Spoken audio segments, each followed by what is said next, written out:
Deeper, faster learning. For anyone who's interested, this software was created using Canva and then edited using PowerPoint. In this lesson, I'm going to try and explain how we learn. It's based on the idea of reflection. I'm going to define reflection, explain its benefits, and describe ways that you could incorporate it into your practice. John Dewey is thought to be the founder of reflection as it relates to personal thinking. In Dewey's words, he suggested that you should give pupils something to do, not something directly to learn, and the doing will be of such a nature as to demand thinking. If you do this right, then learning naturally occurs. What he means by this is when you have a learning experience, there's a moment that you should stop and think about what has happened.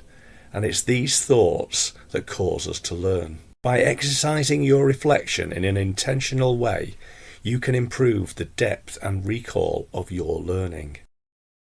Reflection is an exercise in the same way that we would use to build muscle. Just as professional athletes need to practice a sport, for us to become elite thinkers, we should all practice reflection. Reflection is the moment we take to clarify any experience we've had and kind of organise it inside our heads. When we reflect, we compare our thoughts on the work that we've just done to work that we've had done before.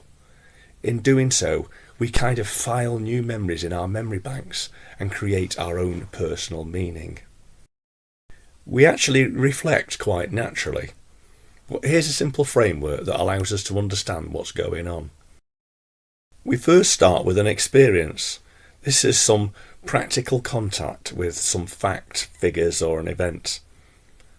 Then we might take some time and give some serious thought to what we've just experienced.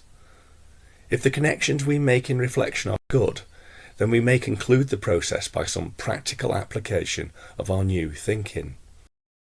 Of course, not all thinking is deep enough to take us through this loop. Let me explain in the next slide. We think about experiences in different ways. Imagine that you're walking down the road on a nice day and you look up and there's clouds in the sky. You may think, yeah, there's some clouds, and not think any more. This sort of thinking is pretty shallow and it won't form any lasting memory or any learning. Alternatively, you may think that a certain cloud looks like a dog. This might make you smile and you might tell someone else about it, but it's still not going to make a lasting impression on you. While this is deeper learning, it's unlikely you're going to remember it in a week's time. The final sort of thinking is the one that we should deliberately aim for. You might look up and see the clouds, and then examine your thoughts and realise that the clouds look dark. You may also sense that it's getting cold. By making these two connections, your thoughts are now organising themselves. Maybe the time of year means that these clouds look like thunder. So now you'll take some action and get a coat. Your reflection has caused you to create a memory that has made you learn, and what's more, it will now last. It's this final form of thinking that we're aiming for when we ask you to reflect. Another way to trigger our reflection is to consider questions like these. What? So what? And what next? This is a framework that if we apply to every experience that we've had, we can use to make our learning deeper. The framework I personally like is called DEAL.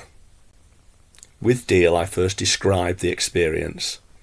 I then go on to examine it. Finally, I action my learning by doing something practical to reinforce my memories. In class, we try to create experiences that you can reflect on. For some people, these experiences may prove to be uncomfortable. You might even think they're a bit silly. For example, we might ask you to do some role play to act out an experience. These experiences are meant to give you the most amount of learning in the shortest time possible. We ask that you trust us and lean into the experience to get the most learning you can. Examine what we're making you do.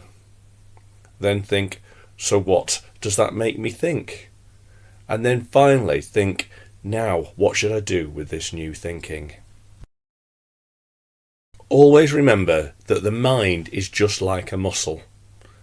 The more you exercise it, the stronger it gets, and the more it can expand.